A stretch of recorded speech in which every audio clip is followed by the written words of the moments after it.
या मैदानाचा गट क्रमांक 51 सुटला। हे मांडी घालून बसलेले उठा 51 पळतोय आणि 51 मध्ये लढत चालू आहे। 6 गाड्या पळतायत 6 गाड्यातनं एक जण ठरणार आहे सेमीला पात्र। अतिशय सुंदर आणि शेवटच्या क्षणाला बाजी। गाडी क्रमांक 51 चा निकाल आहे तास क्रमांक 3 वर धावलेली गाडी महालक्ष्मी विरसन piston fans club Goradwadi Rahulya group Kacharewadi या गाडीचा 1 नंबरला विजयबेल गाडी मालकाचं त्यावरती बसलेल्या चालकाचा हार्दिक अभिनंदन।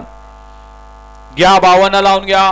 1 वरती विवेक भैया फॅन्स क्लब संभाजीनगर, 2 वरती आई जरी मध्ये प्रसन्न कैलासवाजी पंडित रामजी गायकवाड कैलासवाजी बालाराम अर्जुन गायकवाड यांच्या स्मरणार्थ सुरेश शेठ सोनवणे तिसगाव कल्याण यांचा घरचा साथ, 3 वरती सिद्धनाथ प्रसन्न गुरु फॅन्स क्लब नेवरी केआन सतीश बांधे आंबेसी बुलट ग्रुप कारुंडे, 4 वरती मोरिया प्रसन्न शंभूबाजी ग्रुप खडकवासला, 5 वरती पप्पू कृष्णा शंकर पाटील